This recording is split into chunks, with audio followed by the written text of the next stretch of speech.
Assalamualaikum warahmatullahi wabarakatuh. Kami dari kelompok 13 akan menjelaskan tentang haji dan umroh yang terdiri dari 4 anggota, yaitu Agni Itiara, NIM 205101070013, Vera Ekayanti, C201986062, Asrori Septa Sugianto 202101070032, dan Nur Ikromah NIM 204101070009. Baik, saya akan menjelaskan tentang pengertian haji dan umroh.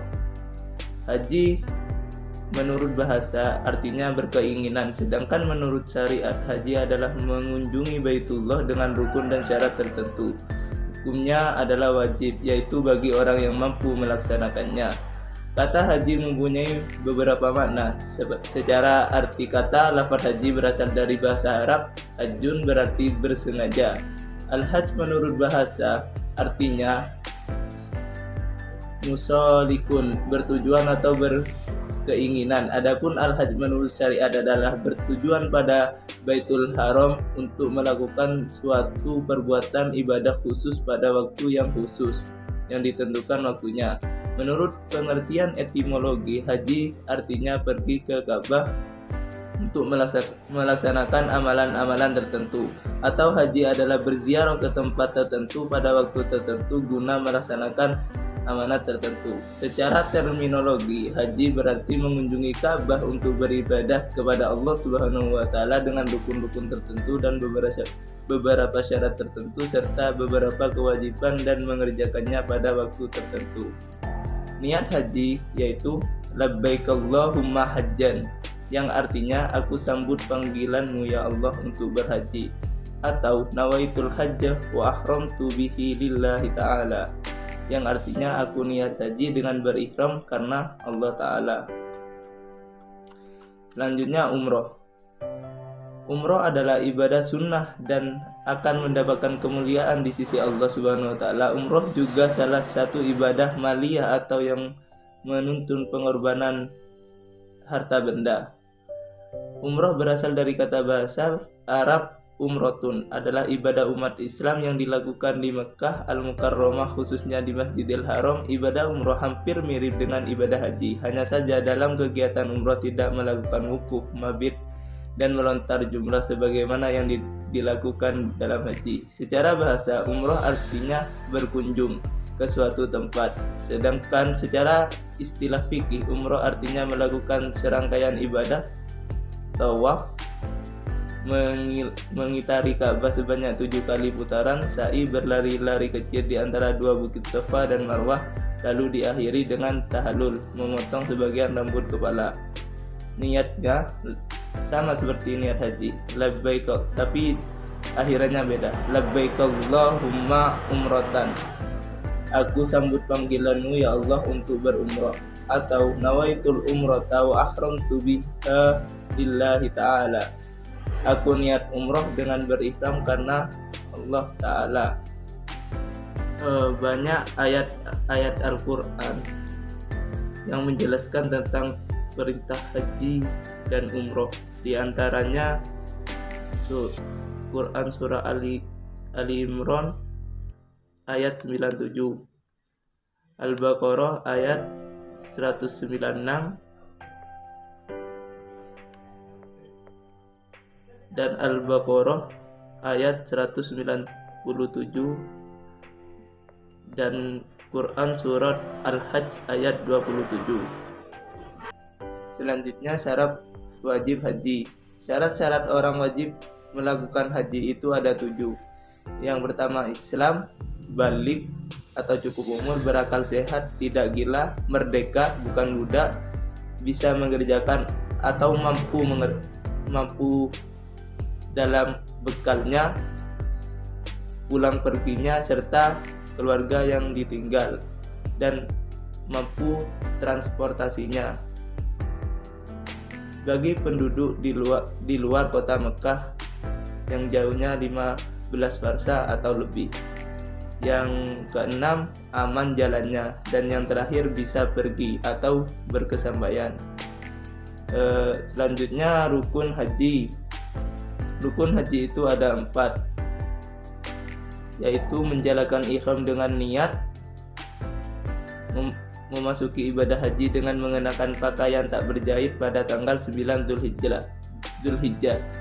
Yang kedua, wukuf, berhenti di Arafah setelah rembang matahari pada tanggal 9 Zulhijjah. Yang ketiga, tawaf, berkeliling Ka'bah 7 kali, masuk waktunya tengah malam nahar atau malam 10 Zulhijjah. Akhir waktunya tak terbatas. Diakhirkannya di luar hari nahar makruh. Diakhirkannya di luar hari-hari tasyrik sangat makruh.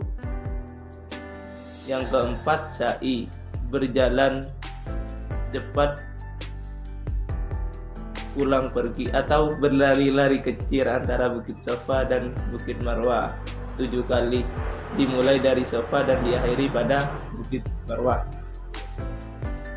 Selanjutnya, wajib haji. Wajib haji selain rukun itu ada 3. Yang pertama, ihram mulai dari mikot. Yang kedua, melontar jumroh 3. Dan yang terakhir, bercukur rambut kepala. Memendekkannya yang lebih utama bagi pria bercukur dan bagi wanita memendekkannya. Maksudnya bercukur digundul.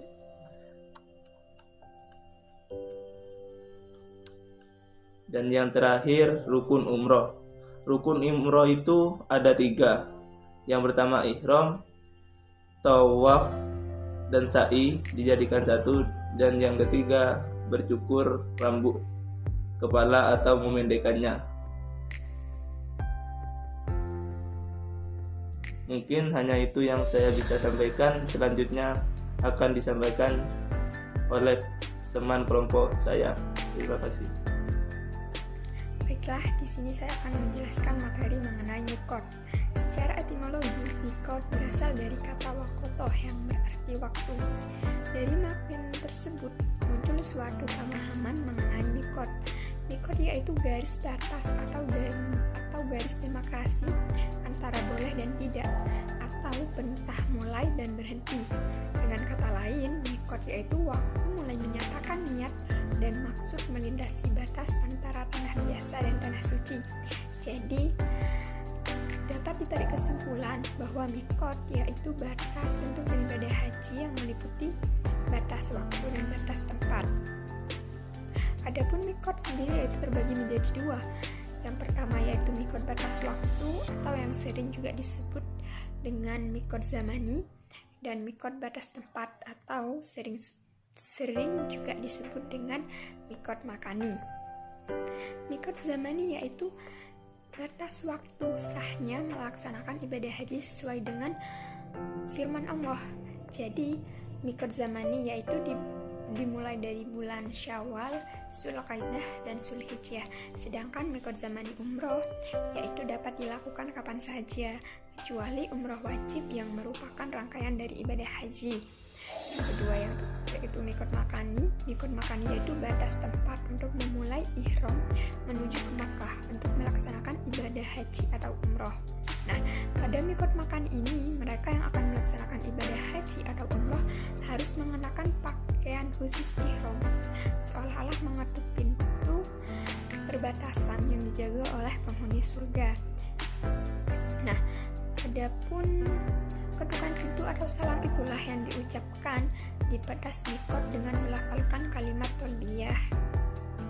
Adapun tempat-tempat tertentu yang telah ditentukan oleh Rasulullah SAW yaitu Bir Ali atau Zulhulaifah dari arah Madinah, yaitu hadis riwayat Bukhari dengan jarak 450 km sebelah utara kota Makkah. Dan yang kedua yaitu Al-Jufa dari arah Syirah, hadis riwayat Bukhari Muslim dengan jarak 187 km sebelah barat laut Makkah. Dan yang ketiga yaitu Karnul Manazil dari arah Nijd, hadis riwayat Bukhari Muslim dengan jarak 94 km sebelah timur Makkah. Dan yang keempat yaitu Yalamlam dari arah Yaman, hadis riwayat Bukhari Muslim dengan dengan jarak 54 km sebelah selatan Mekah. Yang kelima yaitu Mekah dari Mekah. Baik, saya Agni Tiara dengan NIM 2051101070013. Di sini saya akan melanjutkan materi dari kelompok 13. Selanjutnya yaitu ihram dan larangan-larangannya dalam berhaji dan umroh. Pakaian ihram sendiri adalah pakaian yang dipakai oleh orang yang melakukan ibadah haji dan umroh dengan ketentuan seperti misalnya bagi jemaah wanita memakai pakaian yang menutup seluruh tubuh kecuali muka dan kedua telapak tangan. Sebaiknya memakai pakaian biasa seperti mukennah yang dapat menutupi semua aurat. Sementara para jemaah pria memakai 2 helai kain yang tidak berjahit, satu diselendangkan di bahu dan satu disarungkan menutupi pusar sampai dengan lutut. Tidak boleh memakai baju, celana atau kain biasa, diperbolehkan memakai ikat pinggang, jam tangan, dan alas kaki yang tidak menutup mata kaki ketika sholat. Saat jemaah melakukan tawaf, disunahkan memakai kain ihram dikenakan dengan cara ittiba, yaitu dengan membuka bahu sebelah kanan dengan membiarkan bahu sebelah kiri tertutup kain ihram. Sebelum ihram, disunahkan untuk melakukan beberapa hal, yakni mandi, memakai wangi-wangian, menyisir rambut, dan juga memotong kuku. Yang kedua yaitu minyak wangi. Para ulama tidak bersepakat terlarangnya segala jenis minyak wangi bagi orang yang menunaikan ibadah haji dan umroh ketika sedang berihram. Para ulama berbeda pendapat tentang bolehnya sisa minyak wangi yang dipakai sebelum ihram bagi orang yang berihram, dan sekelompok ulama memakruhkannya, sedangkan sekelompok lainnya membolehkannya. Di antara yang memakruhkannya adalah Malik berdasarkan riwayat dari Umar bin Khattab radhiyallahu an, dan merupakan pendapat dari Utsman bin Affan, Ibnu Umar radhiyallahu an, dan segolongan tabi'in. Di antara ulama yang membolehkannya adalah Abu Hanifah, Syafi'i, Ats-Tsauri, Ahmad, dan Daud Az-Zahiri. Kemudian selanjutnya yaitu menggauli wanita. Kaum muslimin telah bersepakat bahwa menggauli istri pada musim haji ketika sedang berihram hukumnya haram. Berdasarkan firman Allah SWT, maka janganlah dia melakukan perbuatan keji, kefasikan, dan bertengkar selama menunaikan ibadah haji. Quran Surat Al-Baqarah ayat 2, 197. Selanjutnya yaitu tentang membuang kotoran dan menguraikan rambut. Mereka, para ulama, berbeda pendapat tentang makruhnya mencuci kepala tanpa disebabkan oleh janabah. Yang pertama yaitu menurut jumhur ulama menilai tidak mengapa seseorang mencuci kepalanya, sedangkan menurut Malik memakruhkannya. Yang menjadi dasar pegangannya adalah asar yang menyebutkan bahwa Abdullah bin Umar radhiyallahu an tidak mencuci kepalanya saat berihram kecuali disebabkan oleh janabah. Selanjutnya yaitu berburu. Larangan, para ulama bersepakat akan larangan bagi orang yang berihram untuk berburu dan memakan hasil buruannya. Tetapi tentang bolehnya dia memakan hasil buruan orang yang halal melakukannya, para ulama berbeda pendapat menjadi 3 mazhab. Yang pertama yaitu pendapat yang mengatakan bolehnya orang berihram secara mutlak untuk memakannya. Ini adalah pendapat Abu Hanifah yang merupakan perkataan Umar bin Khattab radhiyallahu an dan Zubair bin Awam radhiyallahu an. Kedua, sekelompok ulama berpendapat itu diharamkan bagi orang yang tengah berihram. Dan ini adalah pendapat Ibnu Abbas, Ali bin Abu Thalib, dan Ibnu Umar radhiyallahu an, serta yang menjadi pegangan mazhab Ats-Tsauri. Selanjutnya, menurut Malik berkata, hewan yang tidak diperuntukkan bagi orang yang berihram atau sekelompok ulama yang sedang berihram, maka dia halal, tetapi hewan yang sengaja diburu untuk orang yang berihram, maka itu haram baginya. Kemudian selanjutnya yaitu nikah orang yang beriman. Para ulama berbeda pendapat tentang nikahnya orang yang tengah berihram. Menurut Malik, Syafi'i, Al-Laits, dan Al-Auza'i, menilai orang yang berihram tidak boleh melangsungkan akad nikah dan tidak pula dinikahkan. Jika dia tetap menikah, maka nikahnya itu batal. Ini adalah perkataan Umar bin Khattab, Ali bin Abu Thalib, Ibnu Umar, dan Zaid bin Thabit radhiyallahu an. Sedangkan Abu Hanifah dan Ats-Tsauri berkata, orang yang berihram tidak mengapa melangsungkan akad nikah ataupun dinikahkan. Baik, di sini saya akan melanjutkan pemaparan dari materi sebelumnya, yaitu tentang kewajiban karena melanggar larangan ihram dan macam-macam haji, macam-macam umroh, serta sunnah-sunnahnya. Kemudian yang pertama yaitu kewajiban karena melanggar larangan ihram. Apa sih kata ihram itu? Ihram berasal dari kata al-haramu yang berarti larangan atau sesuatu yang terlarang. Ihram adalah kata masdar dari fi'il madhi dan fi'il mudhari'nya itu ahrama yahrimu. Makna ihram yaitu ad-dukhuli fil hurmati, yaitu memasuki wilayah yang di dalamnya berlaku keharaman. Apa saja sih kewajiban karena melanggar larangan ihram? Yaitu ada 3. Yang pertama itu hukum memotong beberapa helai rambut. Syafi'i meriwayatkan bahwa atau berkata, mencabut 1 helai rambut dikenai denda 1 mud, mencabut 2 helai rambut dikenai 2 mud, dan mencabut 3 helai rambut atau lebih itu dikenai denda dam. Kemudian yaitu kedua, hukum menggunakan minyak rambut. Menurut Syafi'iyah, meminyaki rambut kepala dan janggut dengan minyak yang tidak wangi tetap akan dikenai fidyah. Adapun meminyaki anggota tubuh selain rambut kepala dan janggut dengan minyak yang tidak wangi maka tidak dikenai fidyah. Kemudian yang terakhir yaitu hukum mengenakan pakaian berjahit dan wewangian. Meskipun dengan alasannya karena lupa atau tidak tahu, alasan tidak mengetahui keharamannya atau dia lupa bahwa sedang ihram, dia tidak berkewajiban untuk membayar fidyah apapun. Kemudian yaitu macam-macam haji. Macam-macam haji itu ada 3. Yang pertama haji qiron, haji ifrad, dan yang terakhir haji tamattu. Yang pertama itu haji qiron, yang syai'in ila syai', yaitu menggabungkan sesuatu dengan sesuatu yang lain. Artinya niat berhaji sekaligus berniat umroh. Jadi kedua ibadah yang berbeda itu digabung dalam satu praktek amal. Kemudian yaitu haji ifrad. Haji ifrad ini memisahkan antara ritual ibadah haji dan dari ibadah umroh, sehingga ibadah haji yang dikerjakan tidak ada tercampur atau bersamaan dengan ibadah umroh. Kalau orang yang berhaji ifrad ini melakukan umroh bisa saja, tetapi setelah selesai semua rangkaian ibadah haji. Kemudian yang terakhir yaitu haji tamattu. Berangkat ke tanah suci di dalam bulan haji lalu berihram dari mikot dengan niat melakukan ibadah umroh bukan haji. Lalu sesampai di Mekah menyelesaikan ihram dan berdiam di kota Mekah bersenang-senang sambil menunggu datangnya hari Arafah untuk kemudian melakukan ritual. Jadi haji tamattu ini itu memisahkan antara ritual umroh dan haji. Selanjutnya yaitu macam-macam umroh. Macam-macam umroh itu ada 2, umroh mufradah, umroh tamattu. Nah, umroh mufradah ini ialah umroh yang maka pelaksanaannya tidak berkaitan dengan rangkaian ibadah haji alias terpisah mandiri. Waktu ibadahnya itu tidak ditentukan, bahkan bisa juga dilakukan dalam bulan-bulan haji.